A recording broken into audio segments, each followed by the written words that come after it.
The first cough was a dry rattle in my chest, a minor irritation I dismissed as the lingering chill of a late autumn evening.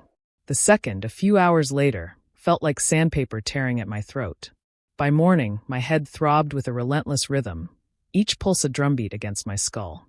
My body ached, a deep, bone-weary exhaustion that made even lifting my arm feel like a monumental task.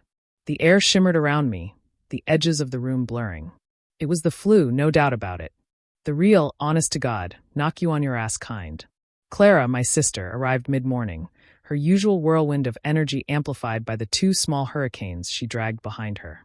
Leo, 7, all gangly limbs and boundless curiosity, and Mia, 4, a tiny tyrant with a smile that could melt glaciers. They were the reason for everything, the center of Clara's universe, and by extension, the gravitational pull of our entire family. My parents, Robert and Susan, were already there, fussing over the kids, their faces alight with the kind of pure, uncomplicated joy only grandchildren can evoke. I tried to keep my distance, pulling my cardigan tighter around me, but Mia, ever the intrepid explorer, spotted me first. Her little feet pattered across the hardwood, a joyful squeal escaping her lips. "Annie Tessa!" she shrieked, launching herself at my legs. I braced myself, a wave of nausea washing over me, and managed a weak, almost non-existent hug. My head pounded. "Hey, sweet pea," I croaked, my voice rough. Clara, ever vigilant, narrowed her eyes. "You sound like a frog, Tess. Are you getting sick?" Her tone held a hint of accusation, as if my body's betrayal was a personal affront to her perfectly curated family day. "Just a bit of a cold, I think," I lied, pulling away from Mia. The heat radiating from my skin was undeniable. My mother, Susan, ever the nurturer, placed a cool hand on my forehead. "Oh, darling, you're burning up." Her eyes, usually soft and warm, now darted between me and the kids, a flicker of panic. My father, Robert, ever the pragmatist, chimed in, "We can't have the kids catching anything. Clara's got that big presentation next week, and the school play is coming up." He spoke as if my illness was a logistical inconvenience rather than a personal misery. Clara's face crumpled. "Oh God, no. Leo's got his soccer game Saturday, and Mia's recital is next month. We can't risk it." She looked at me, her expression a mix of concern and thinly veiled irritation. "Tess, you really can't be around them." I felt a prickle of resentment, but the exhaustion was too profound to fight. I know. I'll just go lie down." No, that's not enough," Clara said, her voice rising in pitch. "What if you're coughing and sneezing everywhere? The germs will just float around the house." She paced, wringing her hands. "We need to contain it. Completely." My father, ever the problem solver, pointed a finger towards the back of the house. "The guest room. It's got its own bathroom. We can put you in there. Isolate you." "Isolate?" I managed a weak protest. "It's for the best, Tess," my mother said, her voice softer, but her gaze was fixed on her grandchildren, not me. "Just for a few days, until you're over the worst of it. We'll bring you food, water, anything you need." Clara nodded vigorously. "It's the only way. We can't let anything happen to the kids."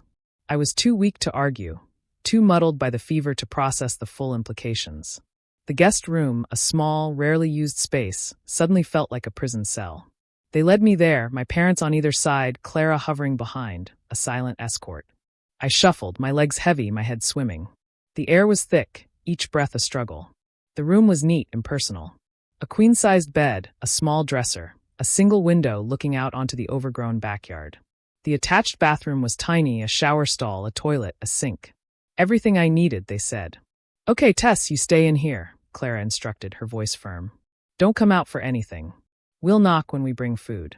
My father stepped out into the hallway, then my mother, leaving Clara in the doorway.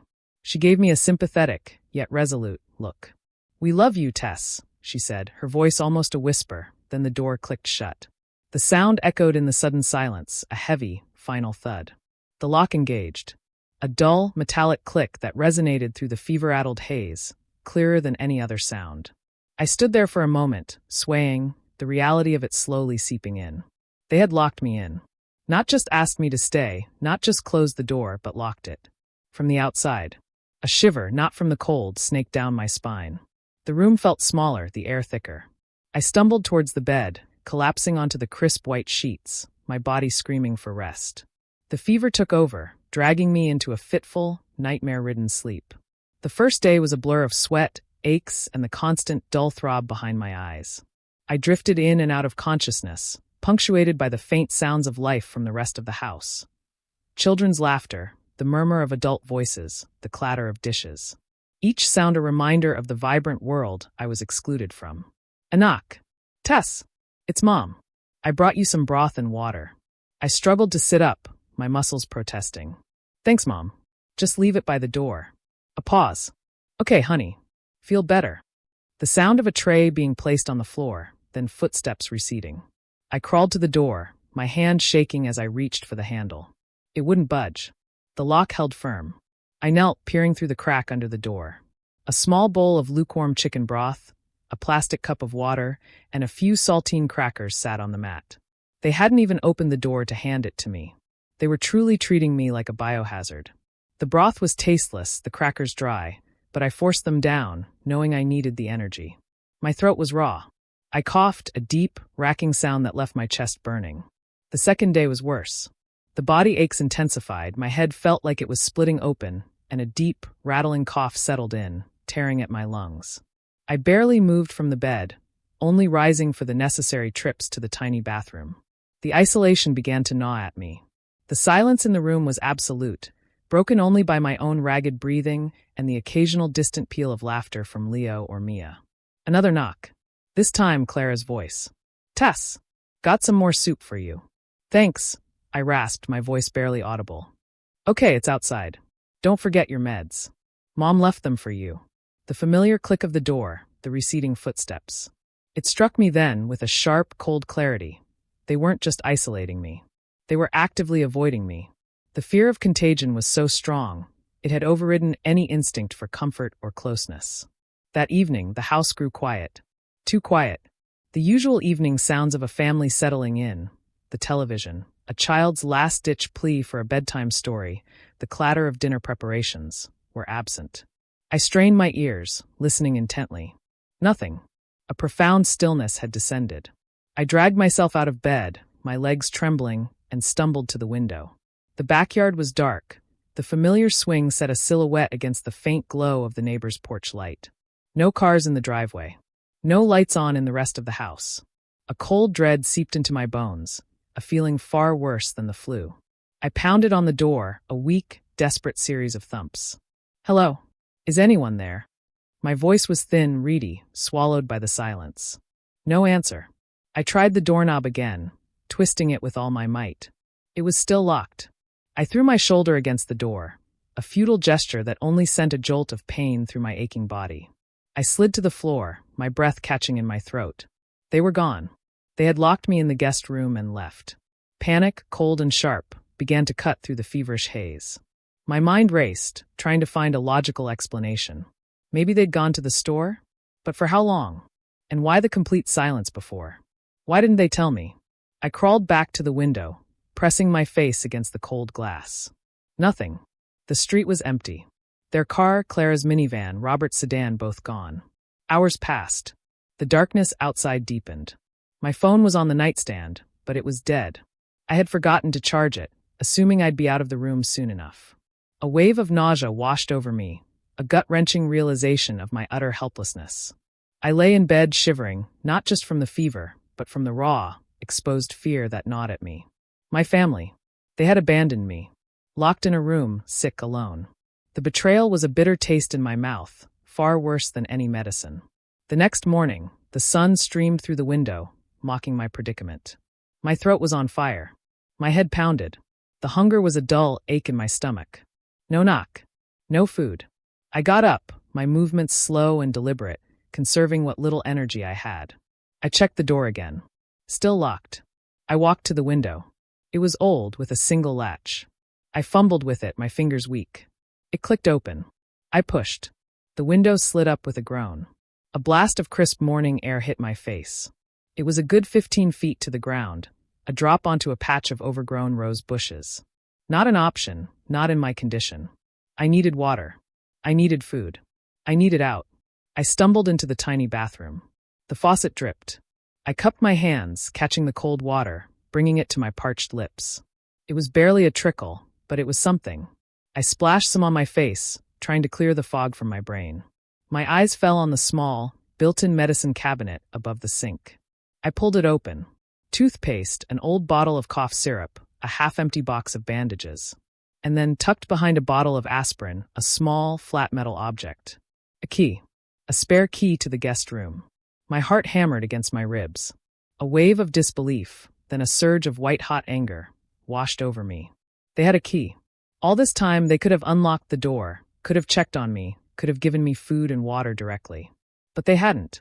They had chosen to leave me locked in, to leave the food outside the door, like I was some kind of dangerous animal. The anger fueled me. It was a clean, sharp blade cutting through the illness. I gripped the key, my fingers trembling, and stalked to the door. I inserted the key into the lock, the cold metal a stark contrast to my feverish skin. The click, this time, was a sound of liberation. The door swung inward with a faint creak. The house was silent, utterly empty. Dust motes danced in the shafts of sunlight filtering through the living room windows. A faint, stale smell hung in the air, the scent of a house left uninhabited. The answering machine in the kitchen blinked. One new message. I pressed play, my heart pounding. Clara's voice hurried, a little breathless. Hey Tess, sorry about this, but Mom and Dad decided last minute to take the kids to Disney. It was a surprise. Leo's been begging for ages. We just couldn't pass up the cheap flights. We figured you'd be fine for a few days. You've got water in the bathroom. And we left some non-perishables on the kitchen counter for you. Just, stay in the guest room until you're feeling better. We'll be back in about 5 days. Love you. Bye. The message ended with a click. 5 days. 5 days locked in a room, sick, with only a trickle of water and whatever meager supplies they'd condescended to leave for me. 5 days they would be off, enjoying themselves, while I was left to rot. My hand clenched into a fist, the key biting into my palm. The anger was no longer just a blade. It was a roaring inferno. Disney. They went to Disney. And they locked me up like a prisoner. I walked into the kitchen, my feet dragging, the weakness still present but overshadowed by the fury. On the counter, a box of dry cereal, a jar of peanut butter, and a half-eaten loaf of bread. That was it. No fresh food, no milk, nothing perishable. They had truly expected me to survive on that for 5 days while fighting the flu. My phone still dead. I found the charger and plugged it in, watching the screen flicker to life. A flood of missed calls and texts. Mostly from Clara, asking if I needed anything, then a few increasingly urgent ones asking if I was okay, followed by one from Robert saying, "We're leaving now. Hope you're feeling better when we get back." Not a single mention of the spare key. Not a single genuine inquiry about my welfare. Just logistical updates about their departure. I scrolled through my contacts. My friend Sarah. She picked up on the third ring, her voice bright. "Tessa, haven't heard from you in ages. What's up?" "Sarah," I croaked, my voice still hoarse. "I need your help." I recounted the story, the words tumbling out, raw and bitter. Sarah listened in stunned silence, punctuated by gasps of disbelief. "They did what?" she finally exclaimed. "They locked you in and left for Disney? Are you kidding me?" "I wish I was," I said, a tear finally escaping, tracing a hot path down my feverish cheek. "I'm still sick, Sarah. I haven't eaten properly in days. I'm exhausted. Oh my God, Tess. Stay right there. I'm coming over. I'm bringing food, medicine, everything. Just hold on." Relief washed over me, a fragile dam breaking. I sank onto a kitchen chair, the anger temporarily replaced by a profound exhaustion. Sarah arrived an hour later, a veritable angel of mercy. She came armed with bags of groceries, fresh fruit, soup, bread, juice, and a whole pharmacy's worth of flu remedies. She took one look at my pale, sweaty face, my bloodshot eyes, and her jaw tightened. "Tessa, you look like death warmed over," she said, her voice laced with genuine concern. "Let's get you some proper food, and then you're coming to my place. You are not staying here alone." I didn't argue. The thought of being cared for, truly cared for, was a balm to my raw nerves. I ate slowly, forcing myself to swallow the warm, comforting soup Sarah made. The food tasted like ambrosia. The medicine she gave me, the real kind, not the generic stuff my parents left, began to work its magic. As the fever slowly receded, the anger returned, sharper, clearer. It was no longer a frantic, desperate rage, but a cold, calculated fury. This wasn't just about the flu. This was about a lifetime of being overlooked, of being the convenient sibling, the one who always understood, who always put others first. This was the culmination of every time Clara had taken advantage, every time my parents had prioritized her and her children over my needs. "What are you going to do, Tess?" Sarah asked later that evening, as I lay on her couch, wrapped in a warm blanket, feeling human again for the first time in days. I looked at the ceiling, a plan forming in my mind, precise and chilling. "Oh, I'm going to do something, Sarah. Something they won't forget." The next few days, I focused on healing. Sarah was incredible, nursing me back to health, listening to my rantings, her quiet outrage mirroring my own. The flu slowly loosened its grip, leaving me weak but clear-headed. And as my physical strength returned, so did my resolve. On the 5th day, the day my family was due back, I returned to my parents' house. The house was exactly as I'd left it, an eerie silence still hanging in the air. I walked through the rooms, a strange calm settling over me. The guest room door stood ajar, a silent testament to my escape. I picked up my phone. It was fully charged. I opened my banking app. Then I opened my email. My parents had always been generous in their own way. They'd set up a joint bank account for me and Clara years ago, for household expenses, emergencies, and even a small allowance for personal treats. It was a relic from when I lived closer, when I helped them more regularly. I had access to it, as did Clara and my parents. It was largely funded by my parents, a kind of benevolent slush fund. It had a substantial amount in it, more than enough to cover a spontaneous vacation. I transferred every last penny from that joint account into my personal savings. Every single penny. Then I deleted the banking app from my phone, wiped my browsing history, and removed the account from my online banking profile. Next, I went to the fridge. It was empty of anything fresh, just as I'd left it. I opened the pantry. The dry cereal, peanut butter, and bread were still there, untouched. I took them out, along with a few other non-perishables, and placed them neatly on the kitchen counter, exactly where they had left my meager provisions.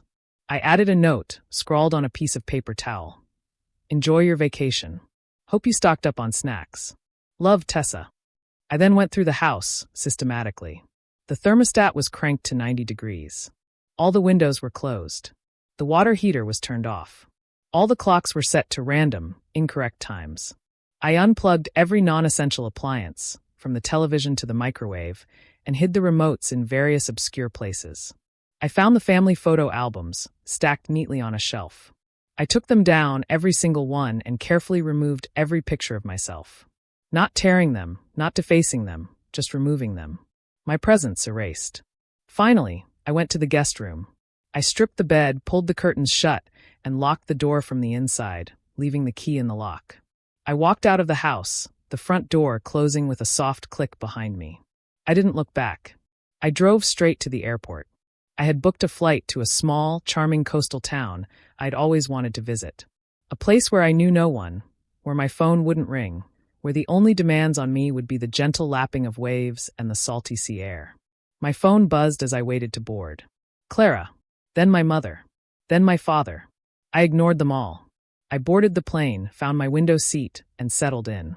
As the plane taxied down the runway, I looked out at the world shrinking below, a profound sense of lightness washing over me. The anger was still there, a low hum of righteous indignation, but it was no longer consuming.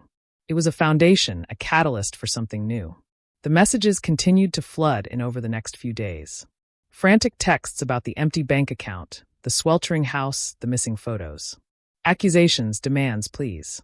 I read them all, a small, grim smile playing on my lips. Finally, a voicemail from Clara, her voice shrill with fury. "Tessa, what the hell did you do? The account is empty. The house is a mess. What is wrong with you?" I listened, then deleted the message. I didn't respond. I didn't explain. I didn't apologize. They had locked me in a room, sick and alone, and then left for Disney. They had shown me exactly where I stood in their priorities. And now I had shown them where they stood in mine. The sun was setting over the ocean, painting the sky in hues of orange and purple. The waves crashed against the shore, a soothing rhythm. I took a deep breath, the salty air filling my lungs. I was free.